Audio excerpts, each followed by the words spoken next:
The ghost city beneath San Francisco, the forgotten world under the bay. They say San Francisco is a city built on dreams, but what if some of those dreams still lie buried beneath its streets, silently waiting? Few people walking through Chinatown or along the Embarcadero realize that, deep under their feet, an entire hidden city once thrived. A forgotten world of tunnels, sealed basements, opium dens, and lost streets swallowed by time and disaster. This is the strange and haunting story of the ghost city beneath San Francisco. In the mid-1800s, San Francisco was little more than a rugged outpost on the Pacific, a muddy grid of tents and wooden shacks clinging to the hills above the bay. Then came 1848, the year gold was discovered in the Sierra Nevada. Within months, ships from all over the world crowded into the harbor, their sails filling the foggy skyline. Thousands of fortune seekers flooded in, Chinese laborers, Irish immigrants, gamblers, miners, and dreamers, all chasing the promise of gold. But there was one problem. The bay's edge shifted constantly. The shoreline where Market Street now runs was once open water. Dozens of ships were abandoned by crews who rushed inland for gold, and as the city expanded, these ships were buried under landfill. Some of those ships still lie beneath the financial district today, preserved under glass and concrete, like time capsules from a vanished era. By 1853, the ground beneath San Francisco had become a maze. Old ship hulls, wharves, and half-buried warehouses formed a strange, layered underworld. As new buildings rose, the old ones were not destroyed, they were simply built over. Streets were raised to prevent flooding, and in doing so, entire levels of the old city were left sealed below ground. Doorways, storefronts, and windows became trapped under the new sidewalks, creating a forgotten subterranean world. This was the beginning of old San Francisco below street level, a shadow city that would grow more mysterious with each passing decade. In the 1860s and 1870s, as the surface city glittered with prosperity, the undercity became its dark reflection. The steep hills were carved through with tunnels connecting gambling dens, secret bars, and opium rooms beneath Chinatown. When laws cracked down on vice above ground, the businesses simply moved below. Entire social worlds continued under the cobblestones, unseen by the police or the respectable society walking above. Eyewitnesses spoke of tunnels stretching from Portsmouth Square all the way to the waterfront, where smugglers could unload ships under cover of night. There were rumors of Shanghai tunnels used to kidnap drunken sailors and sell them to merchant ships bound for Asia. Whether those stories were true or exaggerated, something undeniably strange was happening beneath San Francisco.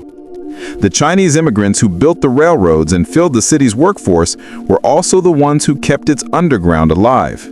Many of the tunnels were reinforced with bricks, lined with lanterns, and decorated with red paper charms for protection against evil spirits. Below the hum of cable cars, life went on, secretive, silent, and very real. Then came April 18, 1906. At 5:12 a.m., the ground shook with a force few humans had ever felt. The great San Francisco earthquake ripped through the city, toppling buildings and tearing open streets. Fires erupted and burned for 3 days, consuming everything in their path. More than 80% of the city was destroyed. When the smoke cleared, much of the undercity was gone, or so people thought. But the disaster had done something unexpected. As rebuilding began, engineers and workers found entire rooms and tunnels still intact below the ruins. Some basements were sealed off forever, others were quietly filled in to stabilize new foundations. But whispers began to circulate among construction crews, whispers of a whole world still existing below the new city. One engineer in 1908 reported discovering brick-lined corridors with lamps still hanging from the ceilings beneath Kearny Street. Another described finding a hidden door that led to a staircase descending into darkness. Officially, the city denied the existence of any large-scale tunnels, fearing panic or trespassing. But unofficially, many knew they were real.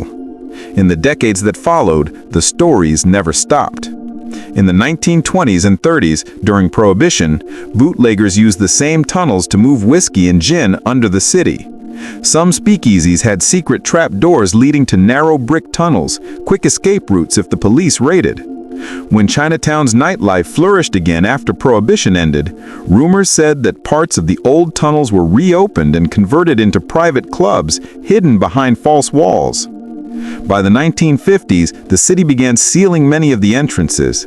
Construction workers laying new water lines occasionally broke through into dark, airless chambers containing rotted furniture and rusted lanterns. In 1964, while excavating near Montgomery Street, crews discovered part of a buried gold rush ship, still resting under an old building. That ship, the Niantic, had been turned into a warehouse, then buried as the shoreline shifted. It now sits preserved beneath a modern office tower, a silent reminder of the city's hidden layers. In recent years, archaeologists and urban explorers have tried to map what remains of the underground San Francisco. Using ground-penetrating radar, researchers have confirmed multiple hollow spaces and sealed corridors beneath Chinatown, North Beach, and the financial district. Some of these appear to be remnants of old cellars or tunnels. Others, no one can explain. There are also stories from maintenance workers who've heard footsteps echoing in tunnels long sealed, or felt sudden drops in temperature while working in old basements near Portsmouth Square. One electrician, interviewed anonymously in 2011, claimed to have found a bricked-up doorway under a bank on Clay Street. Behind it, he said, was a faint sound like running water and distant talking. When he returned the next day, the doorway was sealed with fresh cement. But perhaps the most haunting discoveries come from the city's archives themselves. Old maps from the late 1800s show entire blocks that no longer exist, alleys and passageways that once wound beneath the surface. These maps label areas like Ross Alley Tunnel, Stouts Passage, and DuPont Basement Route. The entrances to most of these were destroyed or hidden during rebuilding, but the records remain. And whenever construction digs too deep, parts of the forgotten city sometimes reappear. A brick archway here, a sealed stairwell there, like ghosts of the past trying to breathe again. Some historians believe that the underground city was never just one structure, but a combination of hundreds of buried basements, sunken streets, and ship holes, all merging over time into one continuous underworld. In a sense, San Francisco was built not on solid ground, but on the bones of its own history. Today, if you stand in old Chinatown near the corner of Waverly Place and Washington Street, and look down through certain cracks in the sidewalk, you can still see traces of those lost levels, old brick arches, a door that leads nowhere, an air vent from another century. The modern world hums above, but below, San Francisco's forgotten past still lingers, silent, patient, and buried in the dark. Local legends say that on foggy nights, when the wind sweeps up from the bay, you can sometimes hear faint music drifting from beneath the ground. The echo of an old tavern band, the clink of glasses, or the quiet murmur of voices from a city that never really died. Whether it's ghosts, memory, or just the imagination of a restless city, one thing is certain: San Francisco has always had more beneath the surface than meets the eye. The city's modern skyline, shining towers, cable cars, and crowded streets stand atop layers of mystery. Every brick, every foundation stone is part of a story built on another story. Beneath the glitter and the glass lies an older San Francisco, one that history tried to bury but never could. So the next time you walk through the city by the bay, take a moment to listen, not to the sounds of traffic or tourists, but to the faint heartbeat deep below. Because somewhere under your feet, in the silent dark, the ghost city of San Francisco is still there, still watching, still waiting, still alive beneath the streets. Let me know how you liked today's video by commenting, and subscribe to the channel to get the next video. Stay well, stay healthy, and best wishes.